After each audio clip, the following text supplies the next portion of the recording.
Oke, bismillahirrahmanirrahim. Assalamualaikum warahmatullahi wabarakatuh. Oke, baik, kita masuk langsung ke sesi pertama. Tadi sebelumnya saya sapa dulu yang saya hormati Pak Nanan Abidin, kemudian juga para narasumber yang hadir di sini.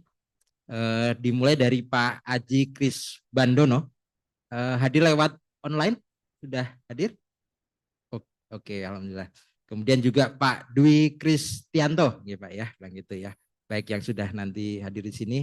Oke, sebelum saya menyampaikan mungkin sekilas tadi banyak disinggung materi kita dan kinerja dan kolaborasi antara AP3I dan nanti program pemerintah tentunya Kementerian PU. Tapi kalau dilihat ya, Bapak sekalian, kalau seragam AP3 ini kan warnanya putih ini ya. Jadi kayaknya senada sama seragamnya PU. Jadi kalau saya pakai ini, kemudian saya tutup main ke PU tuh kayaknya udah berasa pegawai PU. Jadi kira-kira memang dari awal seragamnya sudah sahabatan ya Pak ya. Jadi kalau memang kita nantinya dalam program itu saling support, saya rasa sudah sesuatu yang memang switrohnya begitu karena udah seragamnya sama. Baik, saya izin manggil ke atas panggung karena Pak Aji Kris Bandono lagi di online. Monggo Pak Dwi Kristianto untuk naik ke atas panggung dan aplaus untuk beliau ya, lah gitu ya. Silakan Pak.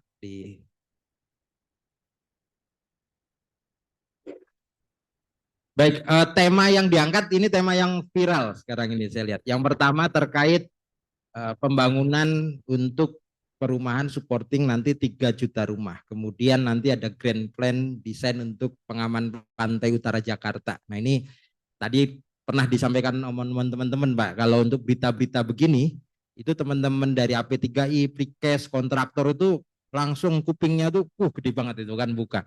Kenapa? Karena istilahnya lagi daga di gurun Sahara kan kira-kira begitu ya. Jadi memang perlu kita sampaikan Pak Anan bahwa memang secara utilitas bahkan di awal tahun dari AP3I sempat bersurat, kami rata-rata P3 itu utilitas kita itu under 50% Pak rata-rata. Jadi bahkan di utilitas 30%, bahkan Bapak bisa melihat sebuah industri manufaktur berproduksi di bawah utilitas 50%.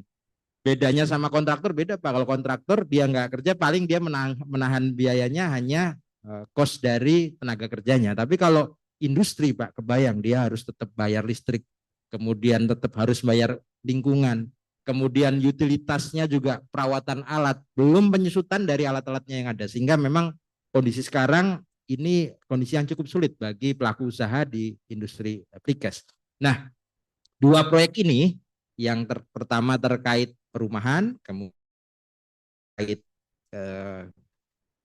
Jakarta itu hal yang menarik sekali. Nanti akan dipaparkan langsung oleh 2 narasumber kita yang tentunya luar biasa sekali. Pertama adalah Pak Aji Kris Bandono, STMSCMN. Beliau adalah Kepala Sub Direktorat Wilayah 1, Direktorat Pembangunan Perumahan Perkotaan, Dirjen Perumahan Perkotaan, Kementerian Perumahan dan Kawasan Pemukiman. Kemudian yang kedua terkait pengaman green plan, pengaman pantai utara Jakarta, atau lebih tepatnya kalau bahasa yang dulu Giant Sea Wall ya Pak ya, betul ya, lah gitu ya. Jadi katanya nanti akan ada pengaman utara Jakarta sepanjang pantai utara Jawa itu, kalau dari ujung barat sampai ujung timur kira-kira berapa tiang panjang gitu kan, atau berapa seat pile nanti yang didesain itu kan peluang besar ya. Jadi nanti akan disampaikan langsung oleh Pak Insinyur Dwi Kristanto MM. Beliau adalah Prekayasa Ahli Madya, Direktur Bina Teknik Sumber Daya Air, Direktorat Jenderal SDA Kementerian Pekerjaan Umum. Baik, untuk memulai sesi ini, tentunya sesi pertama nanti akan disampaikan oleh Pak Aji Kris Bandono. Saya sapa dari sini. Siap Bapak, lah gitu. Alhamdulillah, terima kasih atas waktunya. Di sela-sela Bapak bisa hadir di sini. Monggo Pak Aji Kris Bandono. Saya bacakan dulu Pak ya CV-nya ya Pak, biar keren ya.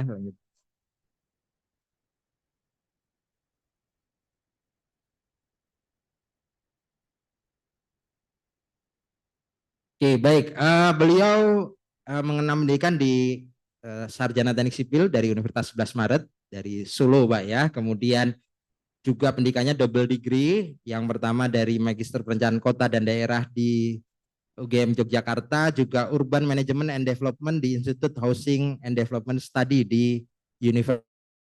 Jadi memang luar biasa sekali. Di pendidikan pekerjaannya di itu luar biasa dari mulai kepala sub di Direktorat Wilayah 1 sekarang ini, tapi sebelumnya juga banyak hal yang beliau lakukan termasuk di Kepala BPB Sulawesi Utara, juga Kepala Sub Direktorat Wilayah 1 dari mulai Januari 2024 sampai dengan Januari 2025. Oke, tanpa ini Pak, monggo waktu dan tempat kami persilahkan Pak Aji untuk menyampaikan materinya.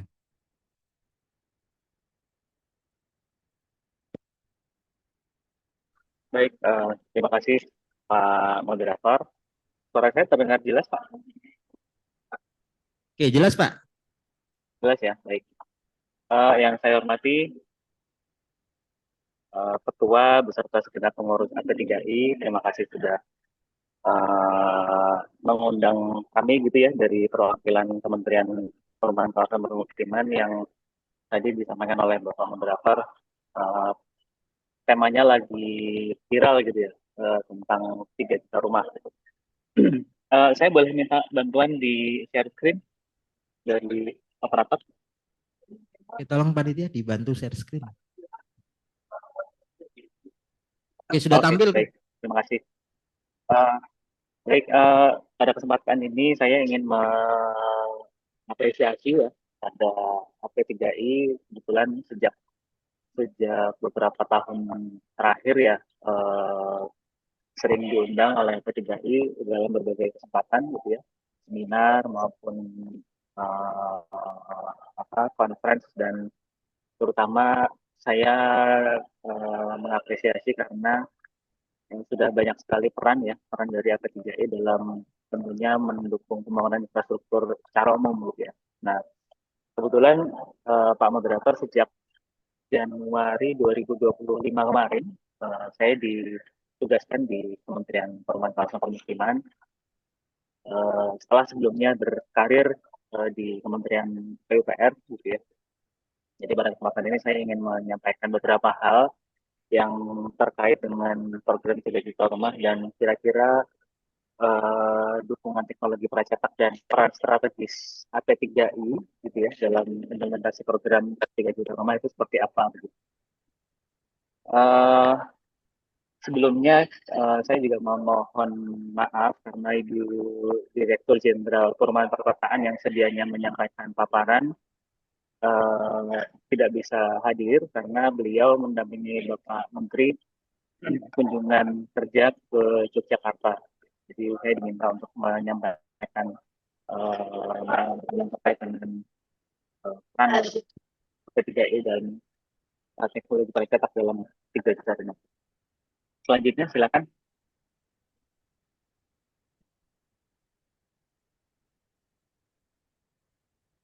Ya, Bapak Ibu sekalian, program 3 juta rumah itu memang didedikasikan oleh Bapak Presiden untuk menutup sebetulnya ya, menutup housing backlog yang ada di Indonesia. Targetnya kalau yang telah di-declare oleh Bapak Menteri itu 3 juta rumah. Jadi pembagiannya 3 juta rumah itu 1 juta di area perkotaan, 1 juta di pedesaan, dan 1 juta rumah itu untuk kawasan-kawasan pesisir. Nah, kalau misalnya kita melihat tagline yang senantiasa disampaikan oleh Bapak Menteri di berbagai kesempatan, itu beliau memang mendorong supaya dalam mensukseskan program 3 juta rumah itu menggunakan pendekatan gotong royong gitu ya. Jadi tidak hanya menggunakan dana dari APBN, APBD, tetapi kami juga mendorong supaya swasta melalui CSR itu juga turut berpartisipasi gitu ya dalam mendukung menutup celah atau housing backlog tadi.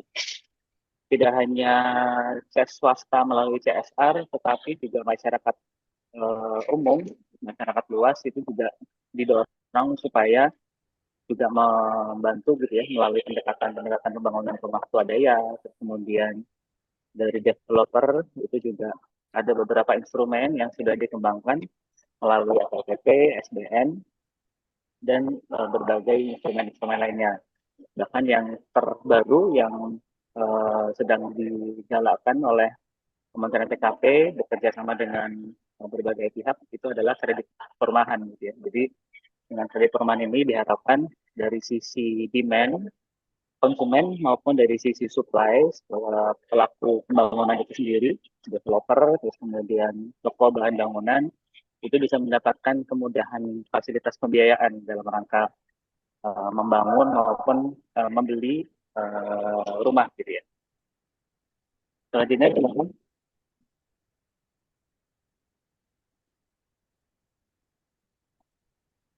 Nah, untuk menjalankan fungsi tadi, Kementerian PKP khususnya itu punya 3 peran Bapak Ibu. Jadi peran sebagai operator, di mana dalam hal ini kita juga melakukan langsung program pembangunan rumah susun ya, salah satunya yang saat ini sedang berjalan di tahun 2025 itu ada 19 rumah susun se-Indonesia, termasuk juga rumah susun yang sedang tahap penyelesaian di Ibu Kota Nusantara.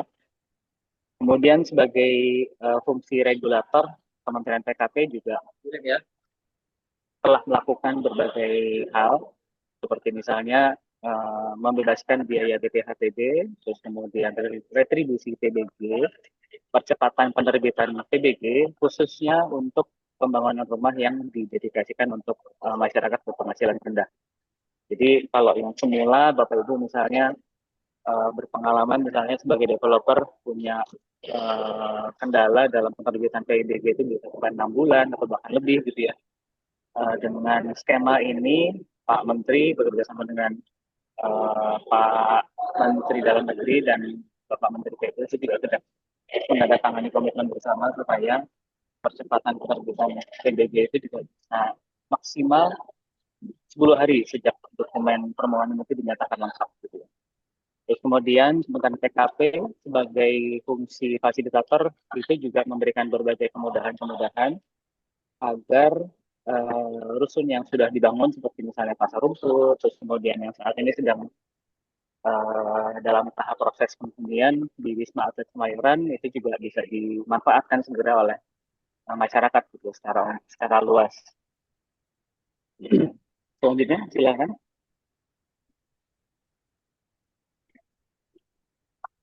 Nah, Bapak Ibu, untuk sebaran alokasi BSPS khususnya di perkotaan ya, ini di kawasan perkotaan ada 7.220 unit di tahun anggaran 2025 ini, yang terdiri dari 25 kota. Nah, sebarannya ini kalau di wilayah satu di Sumatera dan Kalimantan itu ada sekitar 2.500 unit, di wilayah 2 Jawa, Bali, Nusa Tenggara itu ada sekitar 3.429 unit dan seterusnya gitu ya. Jadi kalau melihat dari persebaran lokasi BSPS se-Indonesia ini memang kita bisa melihat sebetulnya dari sisi kelayakan huni yang bisa ditutup dengan melakukan renovasi atau perbaikan rumah itu di target di tahun 2020 ini sekitar 7.220 unit. Nah, di tahun depan itu targetnya akan lebih diperlebar gitu ya. Kalau tidak salah angkanya sekitar 400 ribu unit tahun depan.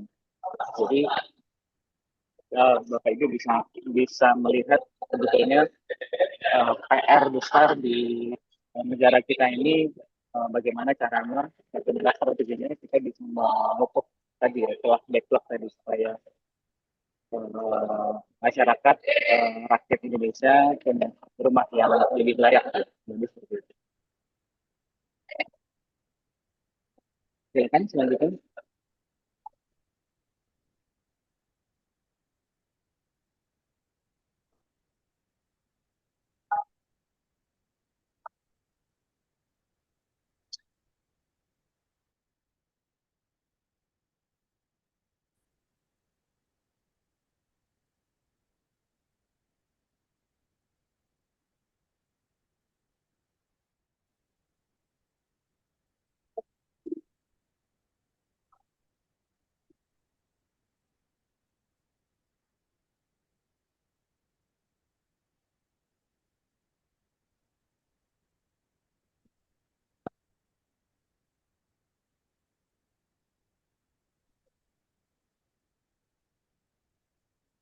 Belum muncul.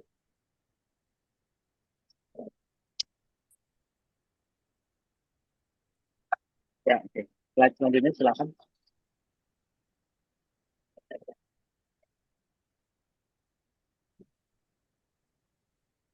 Ya, untuk terkait dengan rumah subsidi, Bapak Ibu sekalian, ini memang ada instrumen lain yang bisa dimanfaatkan oleh masyarakat. Jadi ada fasilitas likuiditas pembiayaan perumahan dan juga tapera ya, Bapak Ibu ya. Kalau secara angka memang per 100 sampai dengan 26 September 2025 ini yang sudah sampai akad itu angkanya untuk yang tapera itu di 272.630 gitu. Dan ini uh, angkanya akan semakin terus bertambah karena Menteri terus kemudian komisioner dari KPR ini juga senantiasa menggalakkan program ini di berbagai daerah. Jadi kalau misalnya rekan-rekan developer juga termasuk juga masyarakat luas ya, masyarakat luas berminat untuk membeli rumah dengan fasilitas pembelian seperti yang seperti apa dengan menggunakan FLPP dan KPR ini, maka itu juga bisa menjadi salah satu opsi ya supaya rumah yang diidam-idamkan gitu ya, itu juga bisa segera dimiliki. Gitu. Selanjutnya silakan.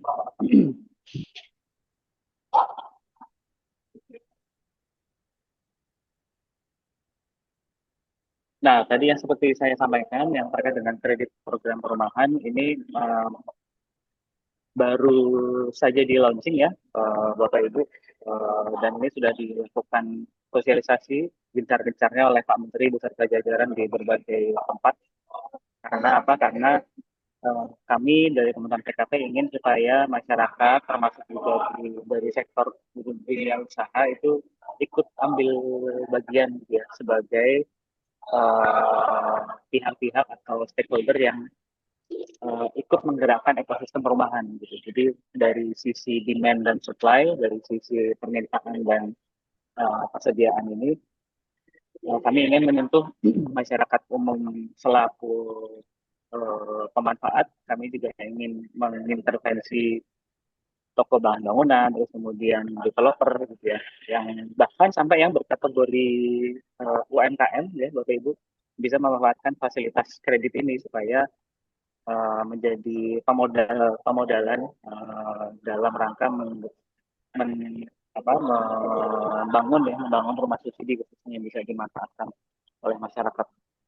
Ini beberapa ilustrasi uh, milestones dan tahapan yang sudah dilakukan sampai kredit program perumahan ini bisa di launching dan saat ini sedang gencar-gencarnya disosialisasikan di berbagai tempat. Selanjutnya.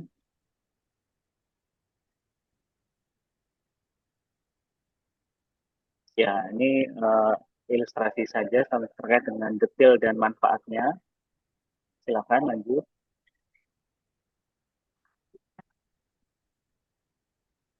Nah, ini tadi yang saya sampaikan ada 19 lokasi pembangunan rumah susun yang saat ini sedang berjalan.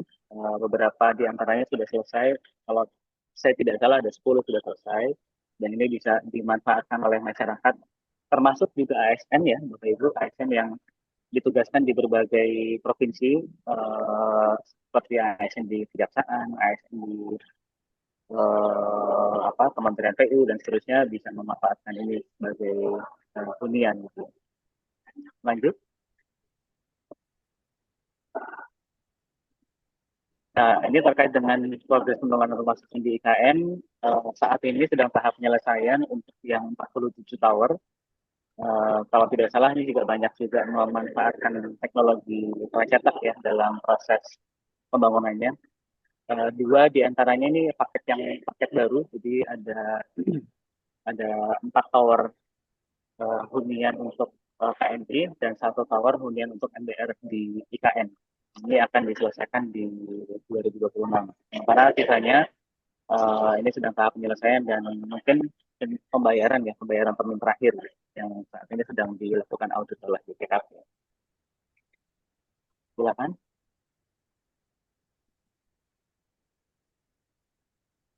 Nah, Bapak Ibu, kami ingin mendorong AP3I selaku asosiasi pracetak gitu ya, untuk juga berkontribusi memberikan masukan terhadap desain yang sudah kami keluarkan. Jadi saat ini beberapa desain yang akan saya tampilkan nanti mungkin bisa ditampilkan secara cepat saja dari operator. Jadi ada beberapa desain tipologi bangunan untuk rumah susun. Ini sudah ditampilkan dalam layar. Ini variasi dari mulai 2 lantai sampai 4 lantai, Bapak Ibu, sampai 4 lantai. Ada juga yang 6 lantai, 8 lantai ini memang ditujukan untuk MBR penggunanya, MBR, ASN gitu ya. Beberapa juga dibangun untuk rusun pondok pesantren, terus kemudian rusun untuk kampus perguruan tinggi. Dan menurut kami gitu ya, kalau misalnya dalam rangka percepatan pelaksanaan konstruksi, terus kemudian efisiensi dan semangat kita bersama untuk menuju lean construction, maka kami membuka peluang komunikasi kolaborasi bersama pengusaha pracetak di AP3I supaya bisa memperkaya, terus kemudian memberikan masukan terhadap desain tipologi bangunan construction yang saat ini sudah kami gunakan. Gitu. Silakan bisa sambil dilanjutkan secara cepat saja. Ini ada namanya Barak Muraga 2 dan 3 lantai. Lanjut. Ini memang sudah sebagian sudah diterapkan di rusun untuk pondok pesantren sebagian besar kalau yang barak, yang tipe barak ini ya. Oke, ini ada Rembunai 2 dan 3 lantai.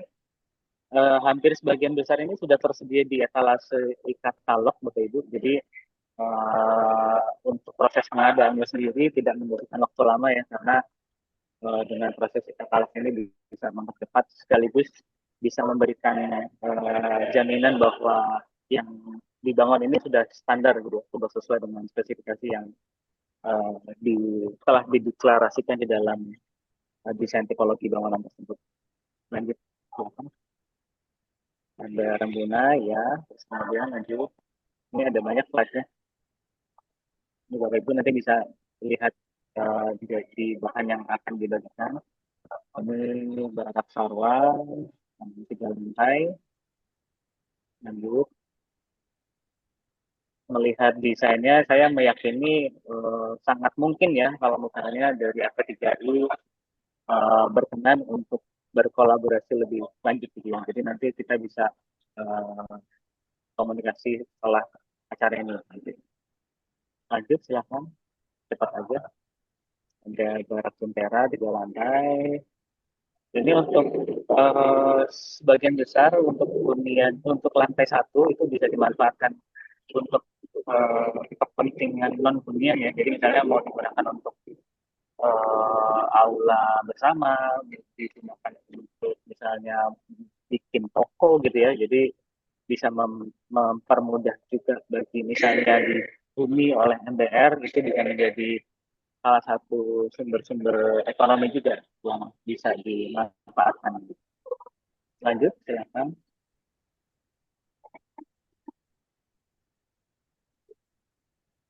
Ya, ini asrama Wiyata 2, 3, dan 4 lantai.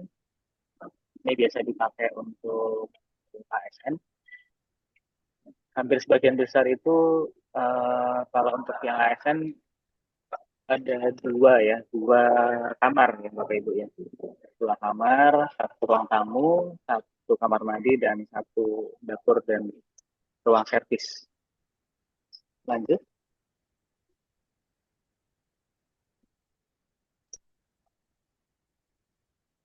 Lanjut aja. Ini bisa dilihat Bapak Ibu beberapa visualisasi dari desain rusun yang kami miliki ya. Oke, ini Suralaya. Ini Aronika biasa digunakan untuk rusun ASN.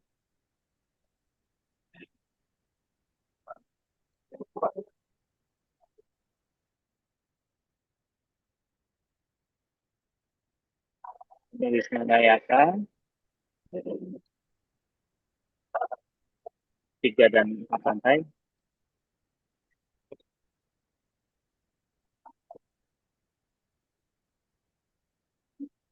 Bahkan ada yang 6 lantai ya, Bapak Ibu.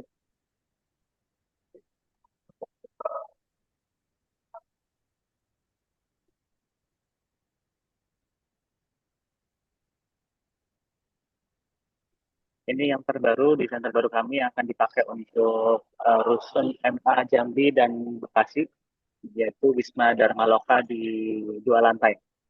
Nah, untuk pengadaannya sendiri, Bapak Ibu, seperti tadi saya sudah sampaikan di awal, kami akan menggunakan platform e-katalog ya untuk metode pengadaannya. Jadi saat ini sedang dalam proses persiapan kurasi produk-produk yang akan tayang di etalase kami, gitu ya. Jadi nanti kalau misalnya dalam perjalanannya ini kan tidak hanya one day event ya. Jadi selama desain tipologi bangunan tadi sangat dimungkinkan untuk kita kembangkan bersama. Jadi tidak hanya mungkin opsinya tidak hanya yang dibangun secara konvensional, tetapi juga bisa dibangun menggunakan teknologi cetak.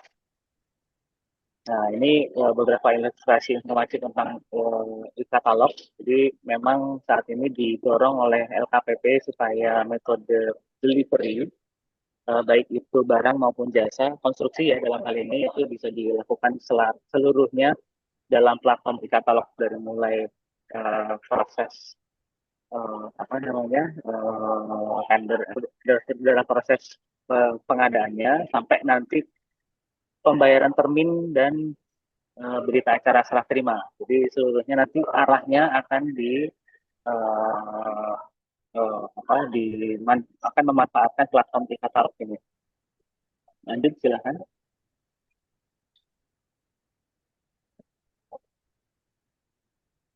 Lanjut saja, ini beberapa dasar kerangka hukum yang digunakan. Ini mengilustrasikan jumlah transaksi yang tercatat di e-katalog. Lanjut.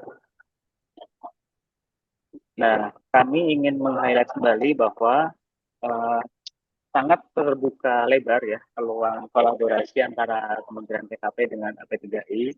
Jadi supaya lanjut silakan, supaya kolaborasi ini lebih konkret. Jadi kami ingin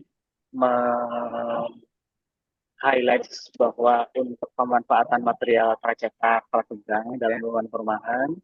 Terus kemudian yang kedua yang terkait dengan standarisasi dan review desain, terutama desain tipologi bangunan yang tadi sudah saya ilustrasikan. Terus kemudian karena kami juga domain areanya adalah kawasan permukiman, maka tidak menutup kemungkinan one day gitu ya kita bisa berkolaborasi untuk meng-create satu kawasan permukiman percontohan yang menggunakan fully rumah pracetak gitu. Jadi kita pengen lihat seberapa efisien, seberapa lean-nya gitu ya, seberapa handalnya teknologi pracetak ini bisa diterapkan di lapangan khususnya untuk mendukung percepatan pembangunan 3 juta rumah. Dan yang terakhir ini bagaimana teknologi pracetak ini bisa diintegrasikan di dalam e-katalog nasional seperti tadi yang sudah disampaikan. Demikian mungkin Bapak Moderator, Bapak Ibu sekalian, beberapa hal yang bisa disampaikan dan intinya kami membuka seluas-luasnya peluang kolaborasi dengan Bapak Ibu. Nanti kita bisa berkomunikasi lebih lanjut. Terima kasih. Assalamualaikum warahmatullahi wabarakatuh. Waalaikumsalam warahmatullahi wabarakatuh. Terima kasih Pak Aji, tadi paparannya cukup menarik Pak. Mungkin nanti dilanjut sesi tanya jawab, kita lanjut dulu ke sesi berikutnya. Izin, jadi Pak Aji mungkin masih bergabung. Kemudian kita lanjutkan dulu dengan paparan kedua juga yang tidak kalah menarik, akan dipaparkan oleh Pak Dwi Kristianto. Ya. 2000. Kemudian saat ini beliau rekayasa ahli media di Kementerian SDA PUPR, tapi sebelumnya luar biasa pengalaman beliau dari sempat Kepala Balai Bangunan Hidrolik, kemudian Kepala Balai Sabo, dan juga sebelumnya adalah Kasubdit Keamanan Bangunan. Baik, tanpa memperlambat waktu, monggo ini materi yang sangat menarik sekali dipaparkan oleh Pak Dwi. Waktu dan tempat kami persilakan. Baik, terima kasih Pak Moderator. Bapak Ibu sekalian, Assalamualaikum warahmatullahi wabarakatuh. Selamat sore, salam sejahtera untuk kita semua. Yang saya hormati Pak Dudung ya, selaku pengurus AP3I ya. Bapak Ibu sekalian dan rekan kerja kami Pak Gambiro. Jadi pada waktu saya Kepala Balai Sabo ini, beliau sangat mensupport saya untuk meng-create Saboda modular. Dan Alhamdulillah sudah kami lakukan prototyping di Kalikonto Kediri.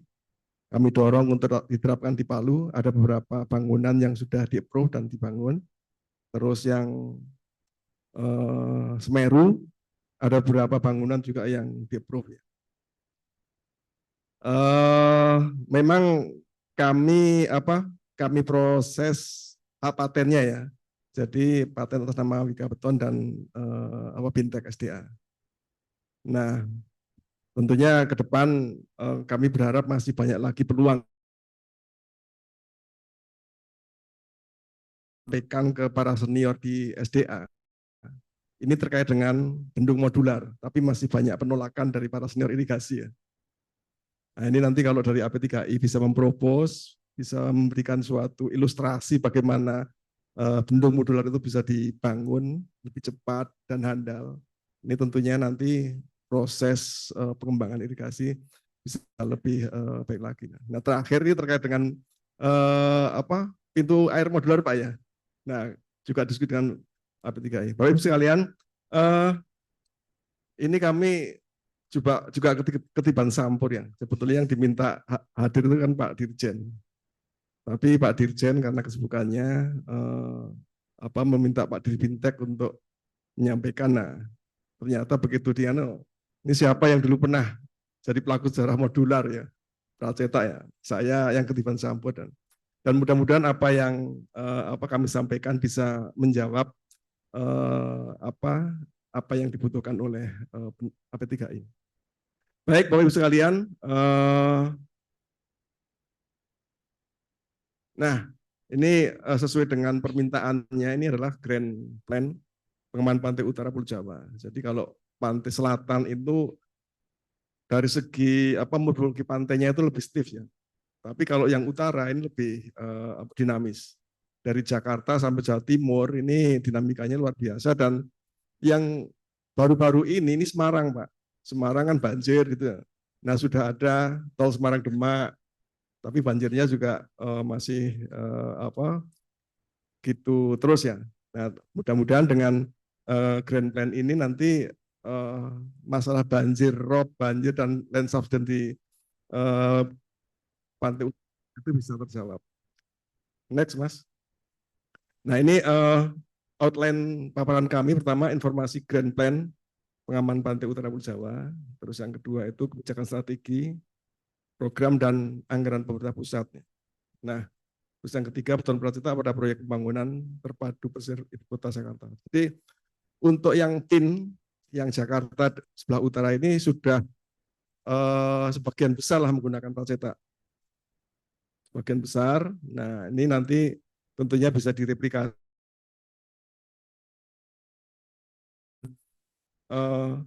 Grand Plan Giant Seawall-nya ini masalah lain. Jadi ada dua skema. Sekarang pemerintah sudah menetapkan Badan Otorita Pantai Utara. Nah, nanti ada juga bagian-bagian yang akan dikerjakan oleh otorita dan ada juga bagian yang dikerjakan oleh Kementerian PU. Nah, ini yang saat ini masih berproses dan sangat dinamis. Kami melakukan harmonisasi. Jadi mana yang akan menjadi domainnya otorita, mana yang akan menjadi domainnya Kementerian PU. Next.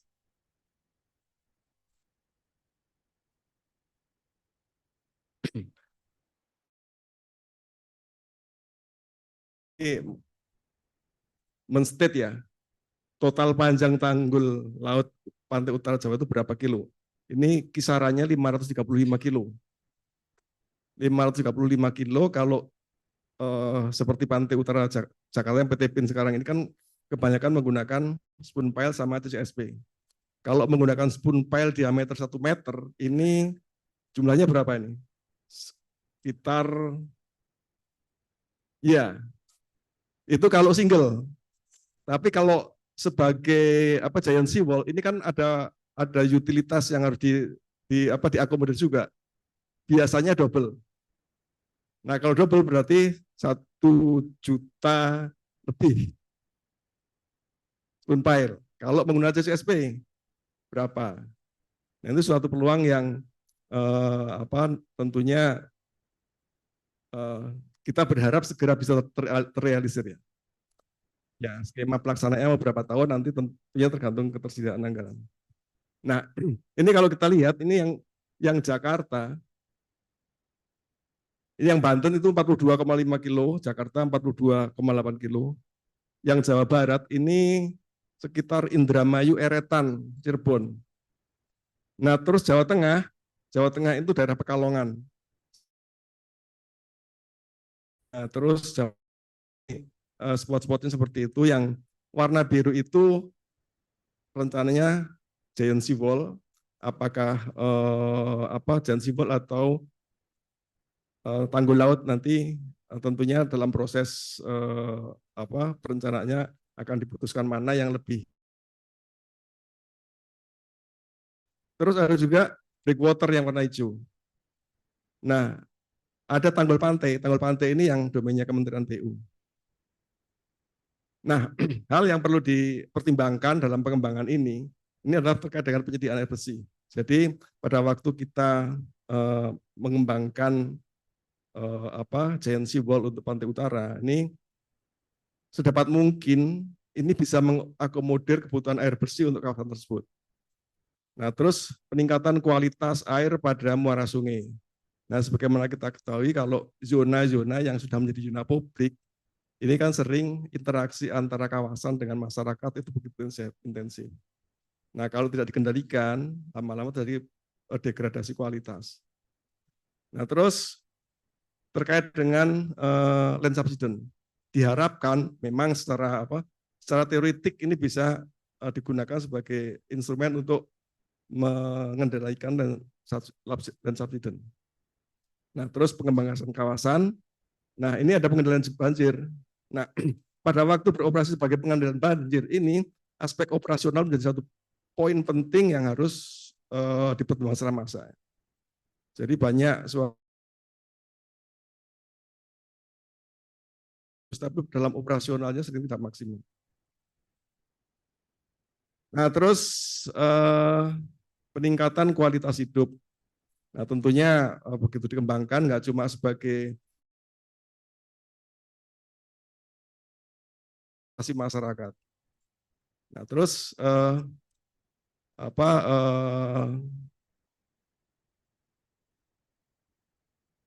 yang ini natural based solution. Jadi memang didorong untuk sebagai NBS. Bapak Ibu sekalian, ini profil umum dari pengembangan kawasan pantai utara dan pengendalian terhadap dinamika hidrozonografinya.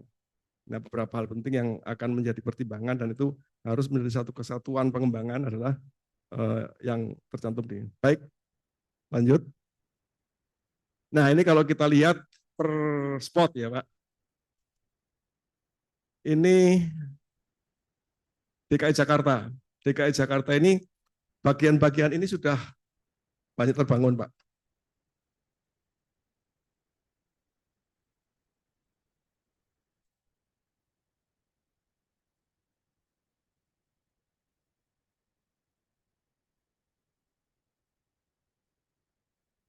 Nah, ini rencana tanggul lautnya. Nah, ini bangunan-bangunan ini sudah terbangun. Ada yang sudah direncanakan dan dalam proses. Ini kalau yang ini ya, yang biru rencana tanggul. Terus ini ada rencana jembatan. Terus yang ini rencana tanggul giant sea wall. Jadi semua sudah ada planningnya.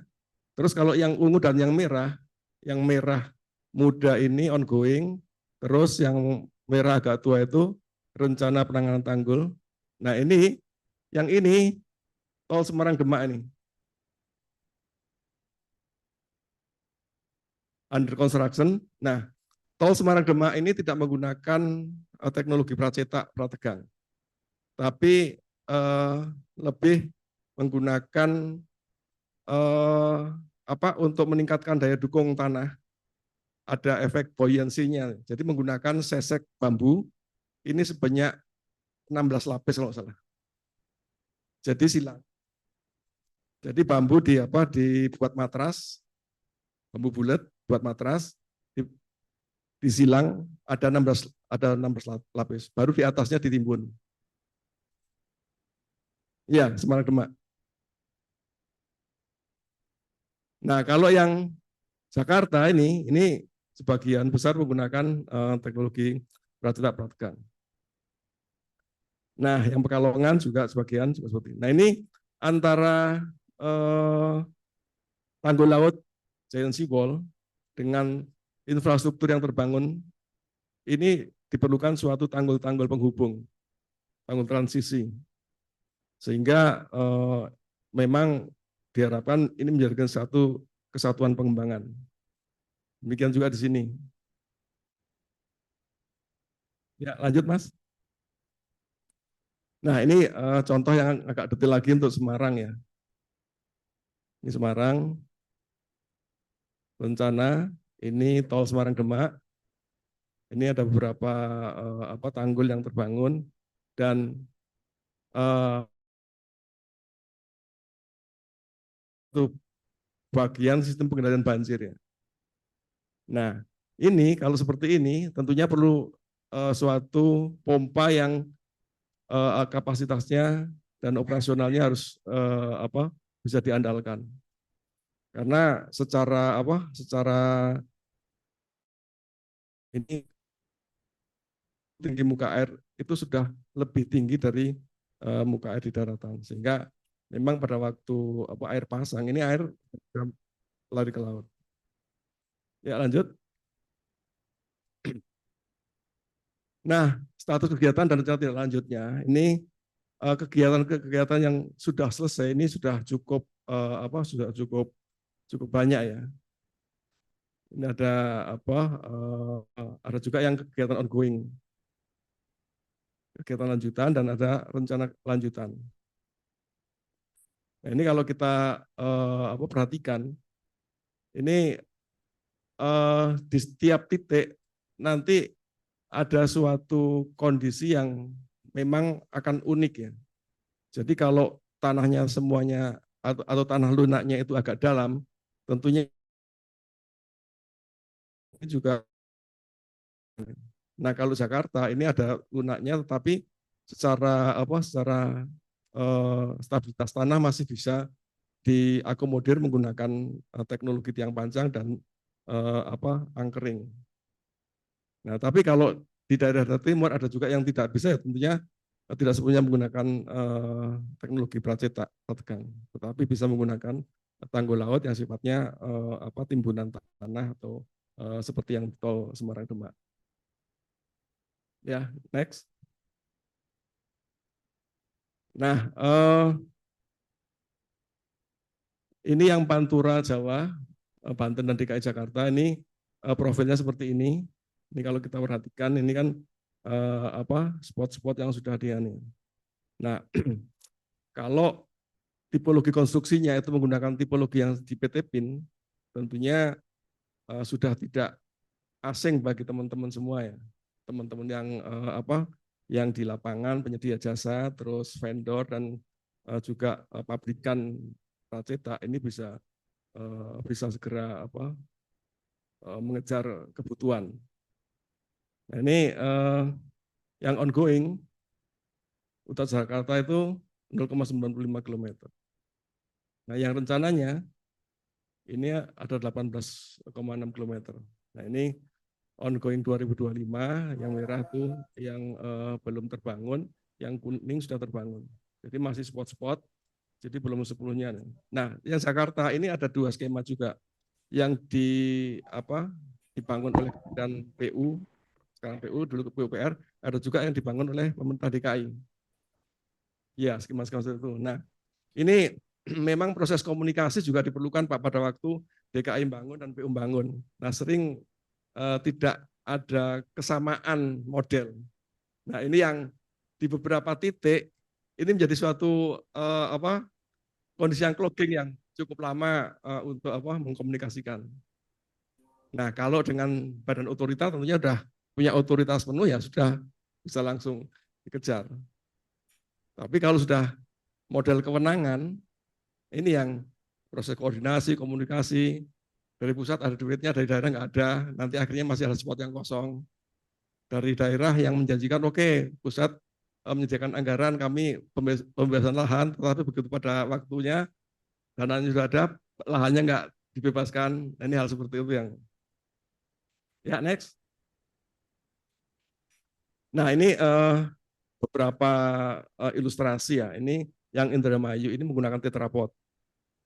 Jadi memang zonanya itu hempasan gelombangnya agak besar, sehingga tetrapod itu merupakan pilihan dan memang zonanya itu zona konservasi. Ya. Demikian juga di sini. Nah, ini ada juga yang di Cirebon. Ini mengakomodir tambak. Kalau yang ini untuk kawasan konservasi. Seperti ini. Jadi ada tetrapod, ada juga blok beton biasa juga yang digunakan di beberapa tempat.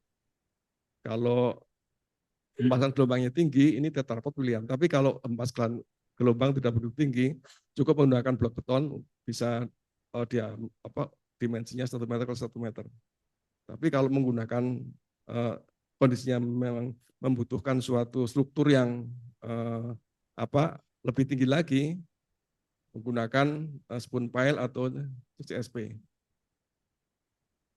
Next. Nah, ini yang Loji Banger Pekalongan. Ini profilnya seperti ini. Ini juga kurang lebih menggunakan CCSP. Nah, terkait dengan stabilitas, kalau lahannya masih memungkinkan untuk dibebaskan, ini lebih mudah. Tapi kalau sudah tidak, ini suatu tantangan tersendiri ya. Di beberapa ruas, kondisi tanahnya tidak begitu bagus, lahannya terbatas, sehingga teknologinya ini harus dilakukan assessment lagi. Nah, ini Tambak Lorok Semarang kurang lebih seperti ini. Nah, ini yang Semarang juga Bremi Meduri. Nah, profil kegiatannya ini outputnya 107 km selesai, terus ongoingnya 16 km. Nah, yang direncanakan 85 km. Nah, yang ini masih skema dari kementerian, belum badan otorita. Next. Nah, ini juga skema di kementerian ya, yang sudah selesai sekian, terus ongoingnya 0,2 km, rencananya 16,53 km. Nah, tipologi strukturnya seperti ini, ada yang breakwater. Nah, kalau breakwater kan tentunya tidak menggunakan beton dengan profil yang yang memerlukan suatu ketahanan momen yang besar. Ya, next. Nah, ini beberapa profil spoon pile yang digunakan di PT PIN Jakarta. Nah, ini semula produk ini kan sudah produk umum ya yang banyak tetapi pada waktu dilaksanakan di lapangan ada modifikasi yang dilakukan nih. Ini dikembangkan city joint. Jadi pertemuan antara 2 spoon pile agar dia kedap. Maka dikembangkan city joint ini. Ini ada profil C, ada profil masukkan, langsung dicor. Jadi ini kedap. Karena memang dibutuhkan zona yang kedap sehingga tanah di belakangnya itu tidak terseret masuk ke pantai. Ini profilnya seperti ini. Ini spoon pile. Nah, utara ini ada beberapa dimensi. Ada yang dimensi kalau salah 60 cm, ada yang 80, ada yang 120. Jadi tergantung dari kondisi kondisi lahannya, kondisi tanahnya. Nah, ini dianalisis stabilitasnya. Nah, terkait dengan spoon pile ini merupakan suatu produk pracetak yang sudah memasyarakat sebetulnya. Jadi tidak ada kesulitan, cuma waktu itu masalah city join-nya aja yang perlu diuji ya. Next. Nah, ini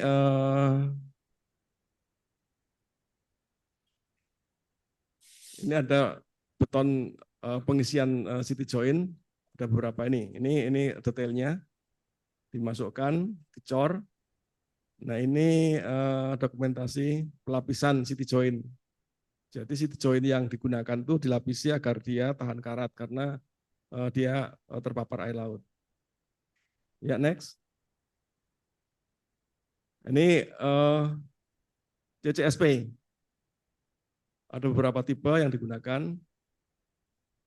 Nah, pilihan CCSP ataupun spoon pile itu juga didasarkan pada kondisi lapangan. Apakah kalau menggunakan CCSP itu secara gaya-gaya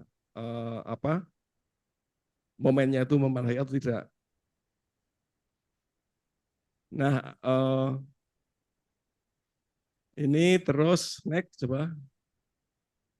Nah, kurang lebih seperti itu Bapak Ibu sekalian. Jadi terkait dengan grand plan untuk pengaman pantai utara, ini memang ada dua lembaga ya, yang satu badan otorita yang akan membangun giant seawall-nya. Nah, tapi Kementerian PU itu nanti akan supporting. Nah, yang di bagian dalam, yang pengaman pantainya itu yang menjadi kewenangan PU. Nah, saat ini memang dalam proses harmonisasi, mana yang akan dikerjakan otorita, mana yang harus dikerjakan. Nah, antaranya itu nanti ada bagian-bagian transisi yang akan diintegrasikan. Nah, ini yang sampai sekarang. Nah, terus terkait dengan jenis konstruksinya, ini juga dalam proses pembahasan tentunya kalau dari AP3I bisa memberikan suatu informasi tambahan untuk pemilihan tipe-tipe konstruksi yang memang cocok, ini akan lebih bagus. Jadi kalau memang tidak berkeberatan, AP3I bisa juga berkomunikasi ke Dirjen SDA. Kapan diadakan rapat khusus lah, rapat koordinasi terkait dengan hal seperti ini. Kami akan sangat senang AP3I itu selain yang pantai utara, secara umum juga bisa kita diskusikan, Pak. Dengan bendung kalau di pemikiran saya itu memungkinkan, tapi para senior irigasi masih agak keberatan gimana seperti itu. Karena harus ada uji model hidrolik dan macam-macam. Tapi sebetulnya itu menurut saya itu sangat mungkin untuk dilakukan secara modular. Nah, terus ada juga yang Sabodam yang dengan Pak Gambiro ini, yang sampai saat ini juga diterapkan, tetapi masih ada sedikit hambatan yang tentunya kalau ini bisa dihilangkan hambatan itu bisa lebih mengakselerasi penanganan rekonstruksi untuk yona-yona yang rawan debris itu menggunakan Sabodam modular. Demikian kurang lebihnya, mohon maaf, terima kasih. Kalau ada pertanyaan untuk diskusi kami akan sangat senang hati. Kami kembalikan ke Pak. Oke, baik, aplaus buat Pak Dwi ya. Baik, sebelumnya saya ucapkan selamat datang Pak Wilfred, juga Bapak yang lain. Ini kita sudah masuk ke sesi tanya jawab. Tadi sekilas pemaparan Pak Dwi, itu ada 535 kilo ternyata dari pantai utara Jakarta yang, bukan Jakarta, Jawa ya, dari Jakarta sampai Surabaya tadi saya lihat. Dan ada beberapa desain guys Pak Dwi ya, ada yang sifatnya sama kayak desain sekarang yang pakai tiang panjang, kemudian ada tetrapod, ada juga blok beton, dia membuka misalnya dari AP3I ada discuss terkait desain yang nanti bisa lebih baik ya Pak ya, ataupun nanti mereview desain yang sudah ada, kira-kira begitu. Tadi dipaparkan juga sekilas terkait City Join, jadi teman-teman juga bisa review terkait itu. Baik, kami selanjutnya akan buka sesi tanya jawab kepada Bapak Ibu sekalian yang hadir di sini.